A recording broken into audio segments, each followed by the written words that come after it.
Hallelujah, praise the Lord. आप सब कैसे हैं? आशा करता हूं कि आप सब बहुत अच्छे होंगे प्रभु यीशु मसीह में। प्रभु का धन्यवाद हो कि एक बार फिर से हम प्रभु के वचन को पढ़ने और सुनने जा रहे हैं, और प्रभु ने एक बार फिर से मुझे मौका दिया कि मैं आपके बीच में परमेश्वर का वचन शेयर कर सकूं। परमेश्वर का वचन कहता है परमेश्वर तक पहुंचने का मार्ग।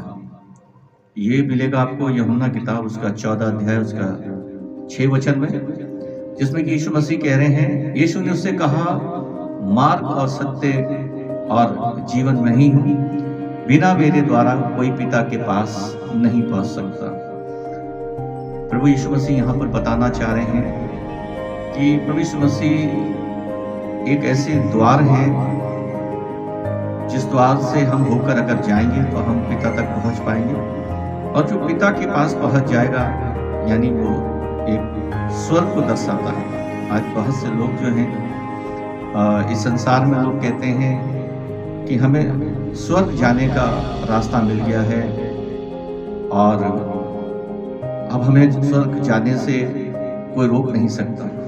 लेकिन यीशु ने कहा वचन के अंदर कि बिना मेरे द्वारा कोई पिता के पास नहीं जा सकता, यानी स्वर्ग नहीं पहुंच सकता।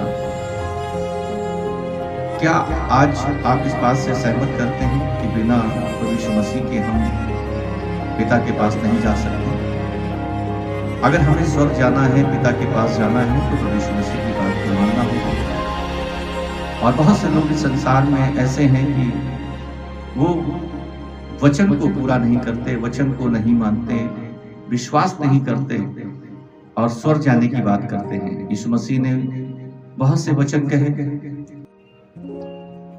धन्य हैं जो प्रभु यीशु मसीह की बातों पर विश्वास करते हैं। क्या आज मैं आपसे पूछना चाहता हूं कि आपको परमेश्वर के पास जाने के लिए क्या प्रभु यीशु मसीह की जरूरत है? क्या आप सब लोग मुझे बताएंगे पानी का आविष्कार किसने किया? अगर किसी ने नहीं तो पानी की जरूरत तो हमें है। वैसे ही इसी तरीके से यीशु मसीह का चरित्र है, वह किसी का आविष्कार किया हुआ नहीं है, परंतु वो खुद परमेश्वर है, वो खुद ईश्वर है। फिर क्या हमें परमेश्वर की जरूरत नहीं? इसलिए बाइबल में लिखा हुआ है कि हमें उसे एक उद्धारकर्ता के रूप में ग्रहण करना है, क्योंकि पवित्र काम के अंदर 26 की 18 में लिखा हुआ है, प्रभु यीशु मसीह ने पौलुस से बोला कि तू उनकी आंखें खोल कि वे अंधकार से ज्योति की ओर आए और शैतान के अधिकार से परमेश्वर की ओर फिरे, कि पापों की क्षमा और उन लोगों के साथ जो मुझ पर विश्वास करने से पवित्र किए गए हैं मिरास पाए, यानी जीवन पाए। इसलिए कोई मसीह में है तो वो एक नई सृष्टि है, और जब हम एक नई सृष्टि बन गए हैं तो बाइबल में लिखा है कि हम कब तक अंधकार में चलेंगे और कब तक पाप करते रहेंगे।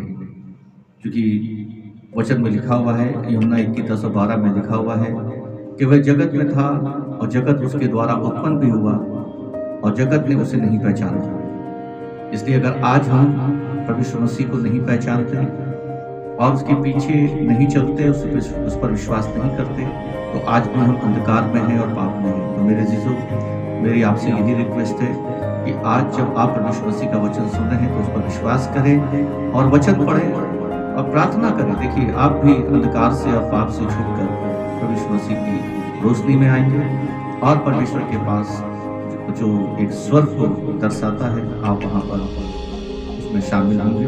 परमेश्वर आपका स्वागत करेगा अपने स्थान पर। आइए हम प्रार्थना करें। हमारे आसमानी पिता, हम तेरा शुक्र करते हैं खुदावंद, जो बीमार हैं या उनके शरीर में किसी प्रकार का रोग है या घर में किसी प्रकार की प्रभु कोई लड़ाई झगड़े की आत्मा है या कोई ऐसी वीकनेस है, ऐसी कोई कमजोरी है या कर्जा है, मैं परमेश्वर मसीह के नाम से प्रार्थना करता हूँ कि उनके शरीर चंगे हो जाए, उनके घरों से बीमारी, कर्ज, बेरोजगारी दूर हो जाए। प्रभु यीशु मसीह का वचन कहता है वो अपना वचन भेज कर चंगाई देता है। मैं प्रार्थना करता प्रभु, सच में आप अपना वचन भेजिए प्रभु, और उनके घरों में, जिनके घर आज वो बहुत परेशान हैं, वो सब आपके नाम से चंगे हो जाएं। आप अपना हाथ बढ़ाएं और उन्हें छू लें, उनकी जगहों पर छू लें। धन्यवाद करते हैं प्रभु कि प्रभु आप उनको छूते हैं, जिन्होंने अपने हाथ प्रभु अपने दर्दों पर रखे हैं। ओ यीशु मसीह के नाम से चंगे हो जाएं। मैं विश्वास करता जितने लोग मुझे सुन रहे हैं वो इस प्रार्थना में शामिल हैं, और जिन्होंने आज प्रभु यीशु मसीह का वचन सुना, जीवित कलाम सुना, उनके जीवन में परमेश्वर एक बहुत अच्छी गवाही लेने वाले हैं। ये बहुत अच्छी गवाही आने वाली है। यीशु के नाम से प्रार्थना मांगते हैं, आमीन।